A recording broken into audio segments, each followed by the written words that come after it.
2,000 years ago, the Roman Emperor Marcus Aurelius wrote a private note to himself that would survive millennia.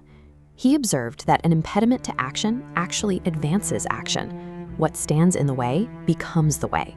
If you are staring down a blocked path in your own life right now, applying this specific framework changes exactly how you look at that dead end.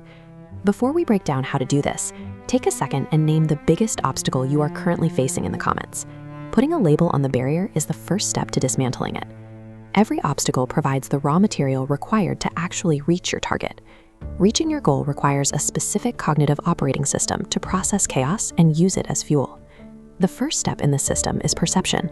In the Stoic framework, this means training yourself to strip away your emotional reactions so you can see only the objective facts of a situation.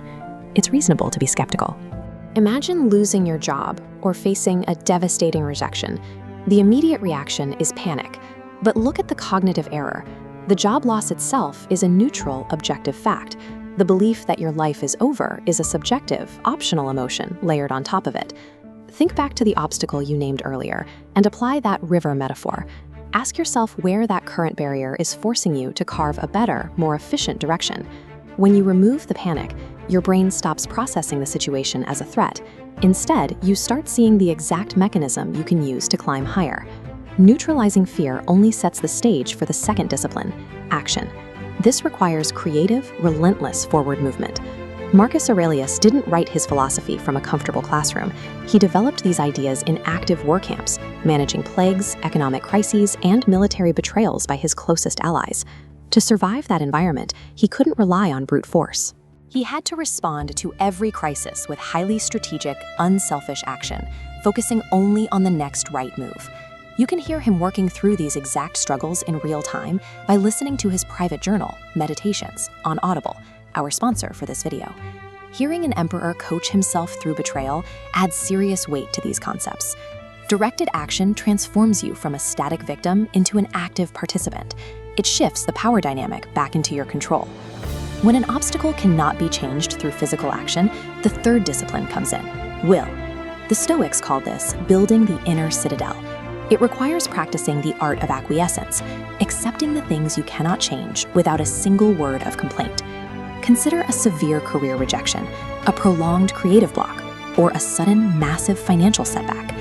Rejection letters and empty bank accounts often trigger defeat. The Stoic response is to absorb the setback and burn it as fuel. To conquer these modern traps, climb on top of them to gain a higher vantage point. The barrier itself provides the solution.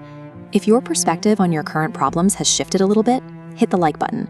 It helps the algorithm push this framework to others facing down their own hardships right now. Mere endurance is a starting point, but the ultimate secret to this philosophy goes further. It's a concept called Amor Fati. Amor Fati demands an active, enthusiastic love for whatever happens to you, a state where you can look at a disaster and declare, "I am glad this happened."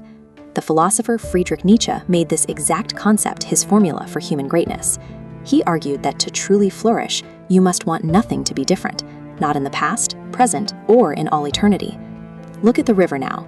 The rocks and fallen trees carve deep channels, compressing the water and providing the river its ultimate power and direction. Separate your perception from your panic. Take directed action and build the will to love your fate. Tomorrow, we explore the difference between being busy and actually being alive. So subscribe so you don't miss it.